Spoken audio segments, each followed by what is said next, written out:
Welcome to the Nitpicking Nerds. Today is our guide to hate cards. Which hate cards are worth playing? We're about to answer it right now.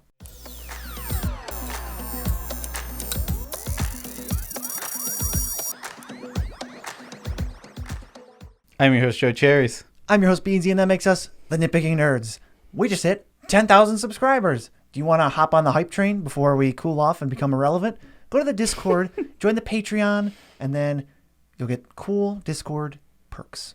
Discord, Patreon, TCG player stuff. Merch. Fast. Merch, all that stuff. And now we're into the video. Officially doing content now. So what are we doing? Yeah, what is a hate card? Well, a hate card we're defining as a card that hinders a specific type of gameplay. Example, Rest in Peace hinders graveyard strategies. Yes, so there's a lot of cards like this. And they're narrow. They're going to be narrow because that's the idea of a hate piece. They're going to hit on specific aspects of the game. So we already know that most of them are going to be fairly narrow. So we'll start with they would need to be cheap. Because if you're spending a ton of mana on a hate piece, like say you have an 8 mana in Exile All Graveyard, that's not going to be good because it is so specific. Yeah, preventing people from doing something, unless it's basic gameplay, which usually doesn't get printed on cards, preventing them from doing something is usually not as good as just doing your own thing. Exactly, yeah. If you're not advancing your game plan when you're playing a hate piece, you're slowing down theirs. Unless, in the example of playing stacks, where your game plan is to hinder their game plan. Yeah, so a hate piece should generally synergize with your deck in some way. For example, all of the stacks pieces, which are a lot we're going to talk about, they all work in a stacks deck because that's your only goal, is to slow everyone down and assemble some combo or just cheese them out. Exactly, and we talked about Rest in Peace. It gets a huge buff when you're playing an Enchantress type deck. Oh yeah, if you don't care about the graveyard, it's I think if your deck doesn't use the graveyard, take a look at your deck. But if you're having an enchantment deck that doesn't really care, you're all on board. Well, guess what? Just play Rest in Peace. Oh, you're a mono white creatures deck. Well, maybe you can just play Stony Silence if you just don't have artifacts in your deck, like green white. Yeah, exactly. You want to hate on things that are more common. We have a priority list right after this where we talk about what we're gonna exactly hate on, but graveyards are very common. We'll start with that. Those hating on graveyards, very important. Every deck should use their graveyard if they're optimizing gameplay. It feels that way, at least. Next, a card should do more than inconvenience them. If they got too many creatures, if it's like a spell that says if your opponent has 21 creatures, they sacrifice a creature. Like, well, that just doesn't exactly. do anything. That's a mild inconvenience. You want to cause inconveniences. That's the idea of these cards, but they need to be more than just very mild. Right. If it said if an opponent controls, like whenever a creature enters, they sacrifice a creature, that's way different than whenever a creature enters, if they control 6 creatures, sacrifice. It's like, no. Yeah, exactly. There's plenty of cards like that we might talk about later. Okay, so usually not on creatures. Mostly artifacts, mostly enchantments. There are exceptions to this. We're even going to talk about ones that are creatures. But most of them are artifacts and enchantments because they're, one, harder to remove.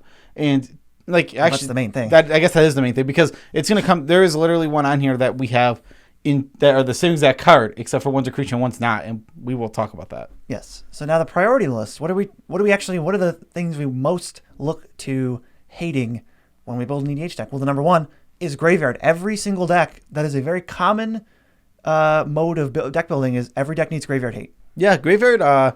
It's funny to me when we were doing our best of each card, like.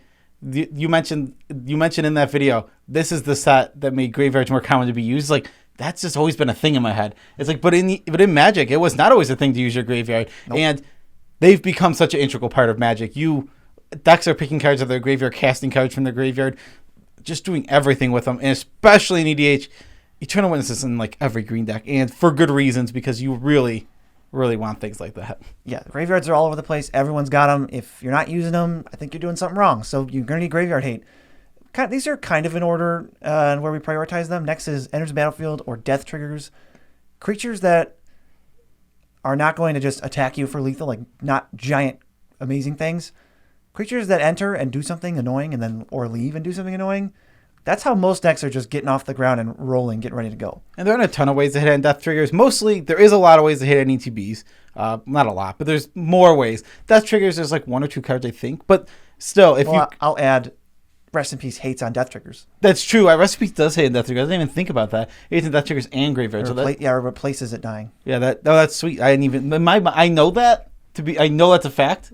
But you saying it's like, oh yeah, it does just hate graveyards and death triggers. So that's pretty sweet. Next, lands and ramp. There are a lot of cards that will hate out lands and ramp, but the thing that's cool is like often you can just slow down so many players, because if you're playing against a green deck as a non-green deck, you'll often have artifact ramp and they won't. So when you start turning off lands and destroying lands, and like that's when you start getting this awesome effect. When you take a classic like Winter Orb, now you can only tap one land. All right, green player, you have 10 lands. I have 6 and have 4 artifacts. That is such a perfect example of what I was having trouble articulating there. We got there. We got there. Yeah. Next, drawing cards. Everyone has to draw cards. You can't win games if you draw 0 cards. So if I can make it so that you draw 0 cards, you can't win games. Yeah, I mean, you probably have cards going through your heads as we're saying these things.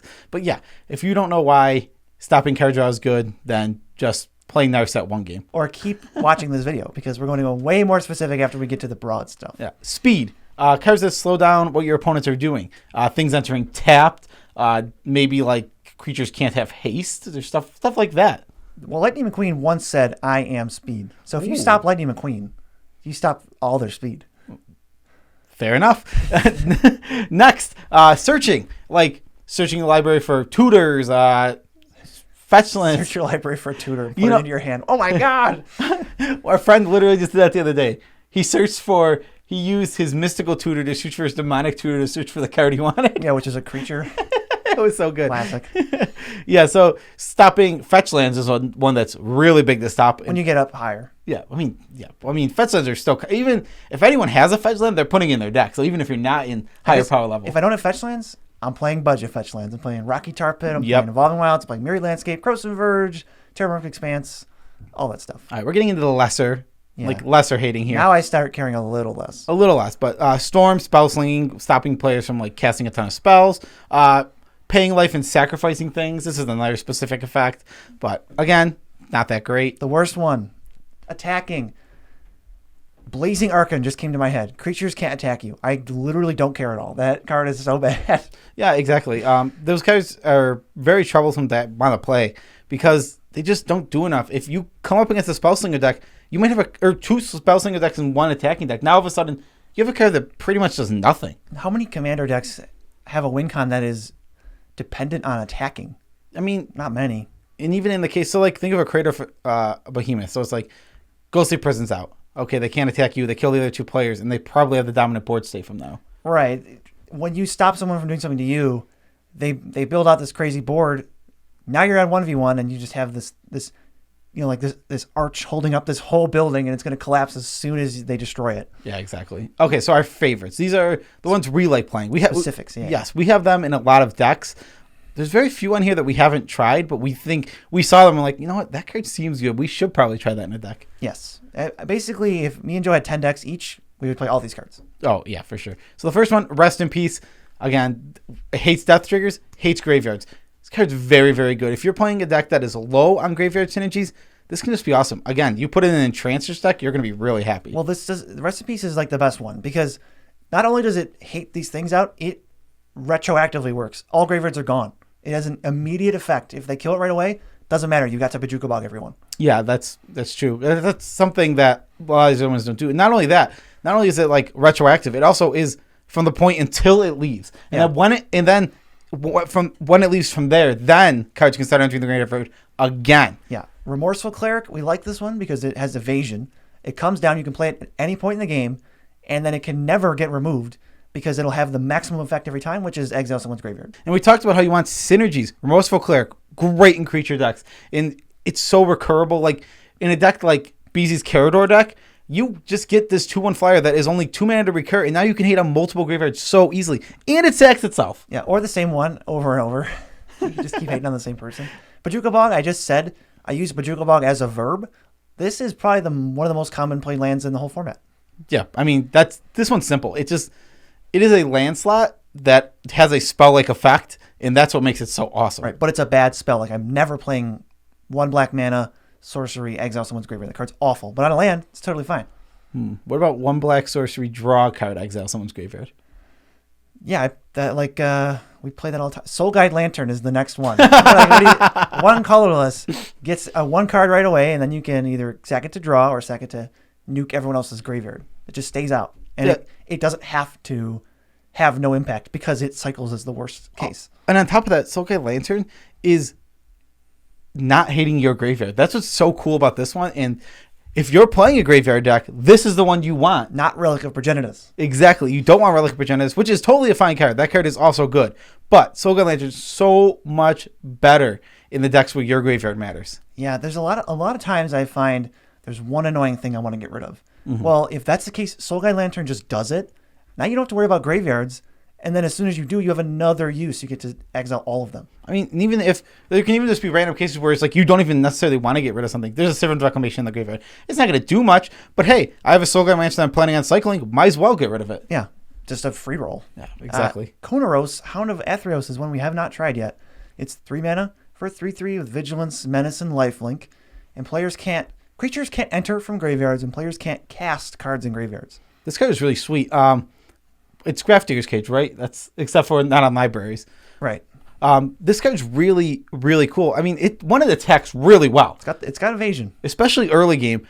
It's troublesome because it is a creature, so it can die very easily. But I love the body that comes on this card. I want to test it. It seems good.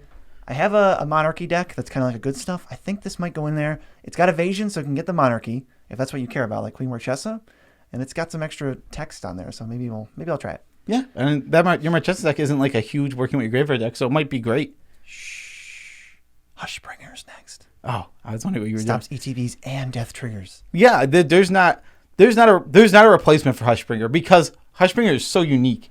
Again, we have other things that exist, like what is it? The thing you flash, the Griff, the 2/1, but that only stops ETBs. Hushwing Griff. Hushwing Griff, and now you add on top of that all of a sudden now it stops death triggers. It's such a huge bonus. It's also like a 1/2 at lifelink with flying. It's such a weirdly pushed card. It has evasion, yeah. It's super cheap, and it's got lifelink just as a super random bonus. Yeah, I can get the Monarchy. Yeah. Oh man, that's cool. But then you don't get the Monarchy when you play. You can't play it on turn 2 if you have Marchesa on turn 4. Don't do that. Next, Blind Obedience. This is like one of our favorite ones. It's 1 and a white for enchantment. Artifacts and creatures you don't control enter tapped. And then as Extort. Extort is awesome. And let's be clear. The most important part of this card, creatures entering tapped is good. There's nothing wrong with that. But it hitting artifacts is what's really important. This is hitting ramp. Their Soul Ring no longer comes out and produces a mana. Their Soul Ring now comes in tapped. Now they're playing a Warren Power Stone, which is much worse. Yeah, it's still 1 mana. I know. Well, anyway, that it's good. I think Extort adds up really quick. If you extort 3 times, your life total is just in the green. Like, you're fine. Yeah, you gain so much life. You gain 9 life off of that, right? Well, if you extort 3 times, yeah, you gain 9. Yeah, that's so good. It's just like, it's so easy. And it's always that just extra mana. It's like you have an extra. It's like I am spending 8 mana this turn. I have 9. Oops, I just gained 3 life. Yep, uncounterable. Just going to get it. Spread out a lightning helix real quick. No big deal. Next is the land hates. These are kind of sorted. We got Confounding Conundrum, which is new from C20, right? No. It's literally from Zendikar Rising. Yeah, it's literally brand new. Yeah. It's ETB draw a card, enchantment for 2. Whenever an additional land enters under opponent's control, they bounce a land. Yeah, it's super annoying. This card is not fun, I don't think. The thing it does is cycle, though. And I hate that it cycles. I wish that wasn't on this card. I wish this card had some cost to playing it. It could just be an uncommon and then not have the card draw. Yeah, that's what I would have done with the card. Next, Blood Moon. This turns all non-basics into mountains. If you're playing against 3-4 color decks, I don't need to tell you. This card will absolutely hose those decks. If you are playing against them, you won't be for long when you play Blood Moon. Yeah, it absolutely. The one game I was playing my Omnet deck and I had like 4 of my basics out somehow. Yeah, we'll throw Contamination in there too. Makes all lands make black, and then you got to pay costs to keep it around. Those two, if you could have one of each in every color, these two would still be the best because red and black, the colors you're left with, don't deal with enchantments very well. Yeah, exactly. That's true. I never even thought about it that way. Mm-hmm. Yeah, like a white or a green Blood Moon, way worse. Oh yes, yeah. Wow, that's actually really cool. I never thought about it that way, but yeah, it makes a lot of sense. And next one, back to basics. This is also to non-basics. It's 2 and a white 2 and a blue rather for an enchantment, and non-basic lands don't untap. You can catch people absolutely off guard with this. If you're playing a mono blue deck with this in it, and suddenly like everyone just taps out on their turn just playing, and you're just like this, like oh okay, like all of a sudden that player just took a dominating lead in this game. I wonder if I should play Back to Basics in that blue deck that I have too. It plays like 30 basic islands. It's a very good. I mean, Back to Basics is really good. Yeah, we'll consider it. The trouble is, if you play against like a mono white deck, it's just like Little to no effect, unless it's my mono white, and then it's immediate, complete, total domination. Stony Silence, Collector Oof, and No Rod all say artifacts can't activate abilities, and they don't care that it's mana abilities. It's funny. One is a 2-mana enchantment, one is a 2-mana creature, and one is a 2-mana artifact. Enchantment, artifact, creature. Yep, and they're all really, really good. No Rod is on the reserve list and a little more expensive and tougher to get. Collector Oof is reasonable right now. I would get that card. I love Collector Oof. I have it in, it's like my most competitive Carador deck that used to be back there. The fact that it's a creature is just actually good for certain decks. You're like, all right, tutor it up, end step, Quarter Calling for it, cast it out of my graveyard. I can't do that with an enchantment. Maybe you want to play both. I mean, there's going to be situations where you can like where you said Court of Calling. It's like you can play this out at instant speed. You can't do that with the enchantments. There's just nothing that does that. And the effect is so good. It's not one of those weaker ones. It's like, all right, no mana abilities for your artifacts. Oh yeah, Definitely a sweet one. Yeah, all three of these absolutely stellar cards. Pick the one that synergizes most with your deck and feel free to play, especially if you have a large artifact meta. Oh yeah. Next is the Searchers, I think, right? Yeah. What are these? These are cards that stop searching. We have Avid Mind Sensor. It's a 2/1 with flash, and if they would search the library, they instead search the top 4. This card feels so bad when it happens to you at instant speed. Ashiok, who can mill a player for 4 and then exile graveyards, but it also has a static effect. Players can't search your library. This card also doubles as graveyard hate. Yeah, I was like, man, I didn't even think about which category to put it in. I just thought about the search static. Yeah, the search static is what makes it really playable. But yeah, it also doubles as graveyard hit, which makes this card extra good as a hate piece. And Shadow of Doubt, which is probably more of a pet card for me and BZ. It's Dimir Hybrid. You draw a card and players can't search library. So this is something, it's an instant. So you play it in response to someone playing a search card and you basically counter the spell, draw a card. Yeah, and then it cycles just for blue, or black, whatever. Yeah. If you just want to draw. It's got to be good in our meta. Well, there's a lot of tutors in our meta. Yeah, I just can't bring myself to play black. Just can't do it. I'm gonna make a Scarab God deck in that. Oh, this just in with fair cards. Winter Orbit Stasis. Speaking of fair cards, stop untapping of lands or everything with stasis. They mostly slow the game down, so be careful when you play them. But if your deck wants to do this, they're the best. Okay, yeah, this is worth mentioning. These cards are good. These cards are not fun often. I would suggest you make sure you have a play group where they don't care about stacks. Because I would not just bring these cards to tables. They will cause anger. These cards are annoying. And I understand. I never get mad about them. But there are definitely play groups where you're going to sit down and they're going to go, well, that was just annoying. You slowed down the game and we didn't get the purpose. Like, well, yeah, I understand that. Cards are good, though. Very good. I can't ever fault my opponent for playing cards that are bad for me. What else are they supposed to play? Yeah, I agree. But I understand. I also understand the flip side. I understand the frustration that comes along with. Well, sometimes there's, hey, dude, we're playing Commander Night for an hour and you're bringing out Stasis. Like, what the heck? Yeah, it's like this made the game last 3 hours. No one wanted that. Or we don't have time to finish the game. Yeah, that's like even we worse. have an hour and you're playing Stasis. Like, really? Oof. So talk to your playgroup. Next is the Spellslinger haters. First is Camball and his Consul of Allocation Soup. He's a 2/3 for 3, and if an opponent casts a non-creature, they lose 2, you gain 2. This card slowly creeping up for us. Yeah, this card, I never liked it. I didn't like it at first. Never thought about it when it first came out. Yeah, like you said, just creeping up. It is super solid. It annoys. Some decks just hate this card, like with a passion. And then on top of that, there's always, every deck is casting non-creature spells. So you're just going to get free, in any matchup, you're just going to get all these free little things until it adds up to something that's huge. Yeah. It's like if it happens 5 times, you've gained 10 life and your opponents have lost 10 life total. Yeah, I have decks on the full spectrum of creatures to non-creatures. I have decks that don't care about this. So what happens with them is I don't care about it, so I just play non-creature spells. Mm-hmm. The person who owns Camball gets the triggers and feels great, and I don't care as the creature player. And then as the spell player, I can't win if this card is on the battlefield. Yeah, exactly. It's huge. Another one, Deafening Silence. This one's really easy to go over. 1 white, players can't cast more than 1 non-creature spell. So you can only cast multiple creature spells. You can't cast multiples of any other type of spells.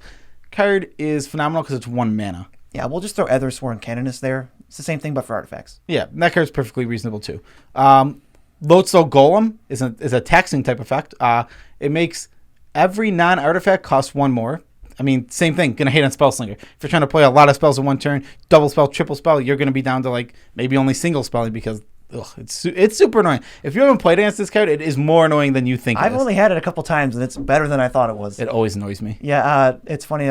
We've had it out with Ristic Study at the same time, and it's like, are you going to pay the 2? It's like, no. You pay the extra, and then you have an option. This is not optional. Yeah, you have to pay that. Yeah. Next, the last 2, stopping extra draws. Narset Parter Veils does that as her static ability, and Notion Thief is going to wreck somebody's day because it's an instant speed thing. Narset Parter Veils is an absolutely insanely good card. I mean, I always think about it more and more. It always replaces, not always. It almost always replaces itself. That card is so good. In decks it belongs in, it will replace itself, right? Exactly. And it's not an auto include. It's definitely not an auto include. I really like Narset. It is just such a good. I don't like Narset because it's a miserable card, but it is very good. You like Notion Thief. I think Notion Thief is miserable. I hate that card. I think I just like Notion Thief because it's so like, I love the insane blowout you can get with it. I think I like that about it. Not only do you stop the draw, you get it instead. Yeah, and like Narset isn't going to catch you off guard. I think that's why I like Notion Thief more. It's like, I want to catch the Brainstorm. It's like it's such a blowout when you catch the Brainstorm. You draw 3 and they put 2 cards on top of the library. Faithless Looting, you say, well, that's not going to work out for you. Oh my god, they just discard 2 cards. I love it. Traps. Next, these are traps. These are hate pieces, hate cards that we wouldn't play, or we are advising you to caution yourself when considering. Yeah, these aren't. Some of these are good and belong in specific decks, but we'll explain why or when you might want them. First one, Magus of the Moon. What? We talked about Magus of the Moon versus Blood Moon. This is what I was referencing in the beginning of the video. It dies very easily. If you really need a second Blood Moon effect, yeah, I would consider this. But if you have the first Blood Moon effect, usually that's the only Blood Moon effect you need. But again, if you're playing a super creature heavy deck where you can maybe tutor this out with Court of Calling, then hey, yeah, consider this. But usually it's going to be a trap. Don't just go, hey, I have a Magus of the Moon, I'll put it in my red deck. Yeah, this is way less of an auto-include than Blood Moon might be. Yeah. If you're looking for that type of thing.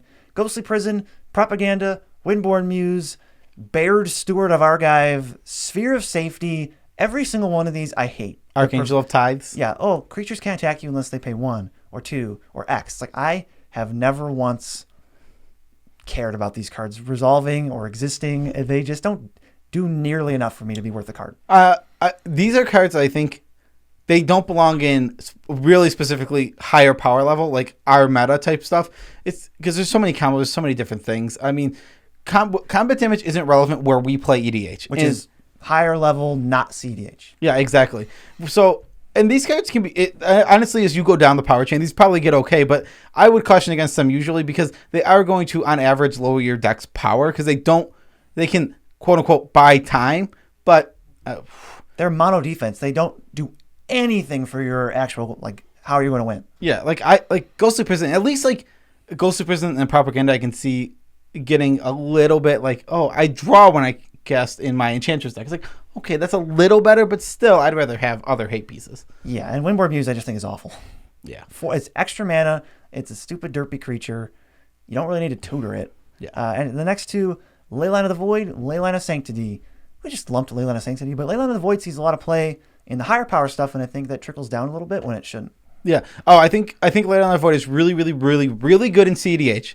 I think it is absolutely a stellar hate piece and belongs in a lot of decks. But as soon as you start trickling down, as soon as you get out of CEDH, I feel like this card shouldn't see very much play. I understand that you want to hate on graveyards, but this card relies on being in your opening hand a lot. And the fact that it stops a lot of combos, which is the main, arguably the only way you're going to lose, is to these, like, Protean Hulk was huge for a long time. Mm-hmm. It had to die.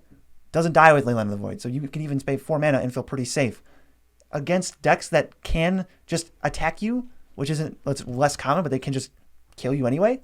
I am not want to spend 4 mana on this. Yeah, ever. Again, like we're saying, this card is good. Leyline of the Void is a good Magic card. I don't consider it for my decks the power level I play at, which is 8. We always say 8-9, and I just won't consider it for those decks because I just don't think it's good enough. Like.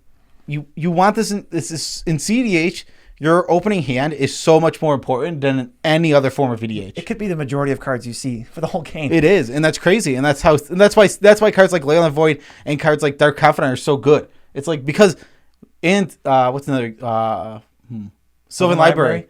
Whoa. Yeah, exactly what I was thinking. The first 20 cards you see are so important. Yeah, exactly. The games are shorter, and those cards are so much more important. Making 1, 2s, and 3 drops and ley lines super important. Next, Rule of Law, Arcane Laboratory, Eidolon of Rhetoric, all of the you can only cast one spell a turn cards. You said you like these in Control, not so much just ham-fisted jammed anywhere. Yes. Two decks I would consider these in. I like them in Control decks, and I like them in instant speed decks. Calamax, how about that? Yeah, exactly. Stuff like that. If you're playing... Oh, none of these really... Arcane Laboratory. Okay, yeah. So yeah, that one, Calamax. I like that, because it's like, you're going to be able to, on a turn cycle, play like 4 spells still, while leaving players who are playing more creature-based decks and playing at its sorcery speed. But as soon as you leave that kind of deck, you really just you're going to start hindering yourself a lot. All my 1-mana creatures no longer castable. Yeah, I mean, all these cards that we're mentioning, for the most part, except for maybe Ghostly Prison, which I don't like, have homes. Just, you got to be careful. Don't just throw these in any deck. These need high synergies, I would say. Yes, Grafdigger's Cage and Ground Seal. These are the sort of lower end of the graveyard hates that I don't really like. Ground Seal is so tempting because it replaces itself and it's an enchantment. But if you're not Enchantress, yep, feel good about it. Exactly. I would say the same thing about Grafdigger's Cage. If like you're playing an artifact deck that like maybe Joyra doesn't care at all about the text on it and draws a card when you cast it, so maybe. Yeah, or a deck that plays like Tezzeret, where you're tutoring up artifacts all the time. We are just pulling these right out of nowhere. We didn't even every example we've given, we're just like, all right, perfect example. Well, yeah, because every card is, but here specifically, they have a lot of homes. And we're just nailing it, is all I'm saying. Oh, yeah, because we're awesome. Perfect example. No big deal. Yeah, you know that. Didn't think about this for 1 second, but I got it. Next one is Suppression Field. It's 1 in the white for an enchantment. And to activate abilities, opponents have to play... Or is it everybody? Activated abilities cost 2 more to activate. Yes. So this means Planeswalkers. This means fetch lands. Again, it's just not good enough. I don't think this text effect is good enough at all. I really don't see the homes for this. What if this one drew a card? Well, if this one drew a card? Supposed to do a free roll. Oh, then it's really good. Yeah. It seems a lot. That's pretty huge. That's the same. I would compare this. This is a perfect example to compare to Conundrum, where both those cards I think would be in this spot, if not for the fact that Conundrum draws a card. Yeah. Conundrum places itself. And I will point out the distinction between Ground Seal. Ground Seal is really specific. Its cards and graveyards can't be target of things. Mm-hmm. You can still do stuff. If I can still play Living Death, it's not really stopping a ton. It doesn't stop much. And the last one here, kind of the Recreator. I know some people are thinking, "Wow, I've played that card." The reason for this one is the plus essentially doesn't do anything. It kills mana crypts. That's the only thing the plus does. There is no wishboard, so it's has no text, and it's static though good. You can get, we already listed 3 other ways to get that. It just isn't good enough, unfortunately. It's 4 mana and attackable. Yeah. And like this one is not symmetrical. Like I understand the appeal of the non-symmetrical one, where it does also combo with Michelson last. Unless we get a wishboard, I wouldn't play this too often. You have to realize that it's going to be extremely hard to protect your card. I think I wouldn't even spec on this. I think if we get a wishboard, this card is out of the format immediately. That's completely fair. Yeah, you can't. So think about it this way. If we get a wishboard, let's just say we get the 5-card wishboard, every deck gets to play Karn, every deck gets to put Michelson Lattice into the sideboard. Both those cards spike up and you have to ban Karn. It's just really stupid. Yeah, I'm not against wishboards 100%, but I think I just don't want it. I don't see the point. Yeah, then it's completely fair. So that's the end of our video. Special shout outs to our patrons. We love you all as much as we can without making you uncomfortable. You guys are really awesome. Oh God, it's so awesome hanging out in Discord and just chilling with everyone. We were busy. BZ was playing some draft today. Trying to get to Mythic. We didn't get there. No. I was 2 wins away, and I've played 15 games, and now I'm 3 wins away. We're almost there. Fun fact, we have 10,000 subscribers now. Woohoo! Which means on Friday, we're doing a very special 10K video. Get excited for that. It is, let's just say what it is. We're going to be roasting decks. We're going to be making fun of decks submitted by people we like. This is all for fun. It's consensual. Everybody is agreeing that they want their decks picked on. Don't worry, Disclaimer Guy's he's going to be going all out for this video, I think. Oh, absolutely. Disclaimer Guy is absolutely going to be. So, Disclaimer, give him a little preview. Hey, Disclaimer Guy here. The Nitpicking nerds are in no way actually hating on how these people play Magic. They're just picking on their decks for a bit of fun. Thanks, disclaimer guy. I miss those stupid freeze frames. I was really trying not to laugh. We got TCG player link you can check out with all the cards we do like that are hate pieces in the description. Click on it, navigate, buy stuff. We get a kickback. It's great. Yeah, we have merch. Check us. Consider it. It's in the description. Yeah, and it looks sweet. I love our merch. I like our merch too. I mean, I don't know what else we got to do. 100 Patreon goal. We're gonna bring back our game show, Chance for Glory. Yeah, check it out now. I want to see those views spike up. Spike up the views of Chance for Glory, so I know that there's interest in it. Oh yeah, me and BZ draft together. We do so much better. As a tidbit, how about that? Yeah, let's do that as our tidbit. Because like today, I was doing okay in draft. Like, boop, boop, boop. Like I got like a 5 winner, a 3 winner, and then BC comes in. It's like, oh yeah, we just 7-0'd casually. Just easy 7-0. Yeah, though we could not get a good draft together when you on your account. Well, the drafts were okay. I think it just I was discovering a lot of the mythics that I haven't drafted yet. It's this classic. Best of ones on Arena will always just have a ton of advantage. And I'm not even mad about it. No, that's the advice we can give. If anything else, like, don't get upset if you lose. You have the best deck ever. You could still go 0-3. Best of one variants with the hand smoother is like even more nonsensical than normal Magic. You can't take too much stake in it. Yeah, exactly. Like take this into consideration. Ben Stark's one of the greatest limited players of all time. He's literally gone on streaks of like 7-8 drafts where he can't get 3 wins. Take that into consideration. If one of the best limited players of all time will go on those streaks, then you will go on those streaks. You cannot run perfect. Oh God, I can't wait to talk. I can't wait for Commander Legends because I want to talk about it from a limited perspective. It's gonna be so cool. That's gonna be cool. Exactly. We can like talk about how to draft it. Yeah, we already love limited. We do. It's our second favorite format, right? It's so funny. Yeah, no, yeah. I was talking about that in stream the other day. Literally, I went from like never playing limited to literally Commander draft. That's what I want to do. Yeah. Standard has failed me. Modern has failed me. Pioneer had failed me. They didn't even I think a huge part of the reason for me the transition is COVID. Standard being so bad. Oh, I guess I was already there. It's you were already there. COVID really pushed me to it because like Standard's so bad it's unplayable. The only real fun thing to play in Arena is draft, and I'm just like, wow, I'm really liking this. Standard might be fine right now. I don't know. Oh, it was butts. It was butts for years. Yeah, exactly. Straight years. Whew, that was a nice little tidbit though.